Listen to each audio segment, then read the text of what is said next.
I'll be working on people's houses building. It's excellent, just to occupy my tiny mind for 8 gruelling physical hours per day. Most of the time I'll go to work, but sometimes I'll stay home to keep an eye on me. This one woman said to me recently, look, I'm just going to work from home today. Just pretend I'm not here.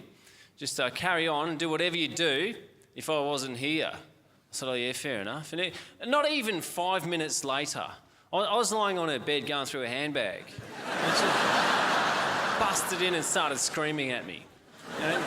And a lot of married couples I work for, they start to panic when the bills mount up and they have to start paying some blue-collar piece of shit like me some of their money. So they say things like, oh, no, you know what, just leave that. Just, we're going to do the painting ourselves on nights and weekends. You go, oh, are ya? Well, here's the number of a painter I know. Just give him a call in 3 months when you're dividing your assets, you dickheads.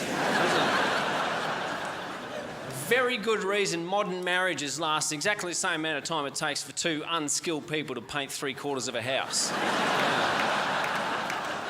And I don't want to diss the ancient, outdated industry of marriage. It's not my thing, you know.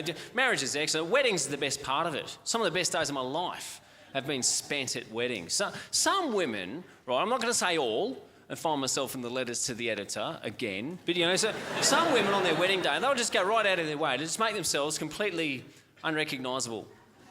And you'll see grown men, they'll cry on their wedding day. It's not because they're, you know, sad, not at all. It's not because they're happy either, like they try to say. They're just sort of confused. You'll see a man nudging a priest and going, hey, mate, can't wait to get married to my soulmate and my best friend and spend the rest of my life with who the fuck is that? Someone walking towards us. She's got a big smile on her face. She appears to know who we are. She's dressed up like a meringue. And for reasons best known to herself, she's got 2 different haircuts on the same head. So I went to my kid's school, right? And this lunatic has approached me and said, look, there's no nuts at school anymore. I said, well, you're absolutely correct. Have a look at these little cream puffs. There's not a testicle between them. Some of them are skipping and stuff. And I said, no, there's no nuts at school anymore. And to top that, there's no dairy as well. One of the kids in your son's class, he's got a dairy allergy. So you're going to have to tell your kids not to bring any nuts or dairy to school anymore. So am I? Well, maybe you're going to have to tell the pussy kids not to steal my kids' delicious muesli yoghurt. Maybe if these unlikely little dork thugs, every time they steal something, they shit their pants and can't breathe, you know, they'll grow up and be really good adults. Theft will be eradicated. It's going to be excellent. I said, no, it's not about that. It's about empathy. It's about making sure that pussy kids and normal kids are all equal.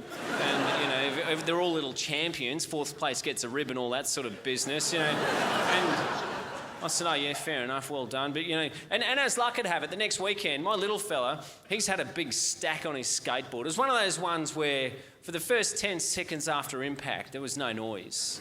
And you just think, this is going to be fucking massive. And it was. And he's, you know, he wasn't wearing any shoes and he ended up losing a little toe. It was disgusting. And so I had to go into school the next Monday morning into his class with 23 sets of crutches and a pair of bolt cutters. So, look, I don't want my little bloke feeling left out. Anyway, have that.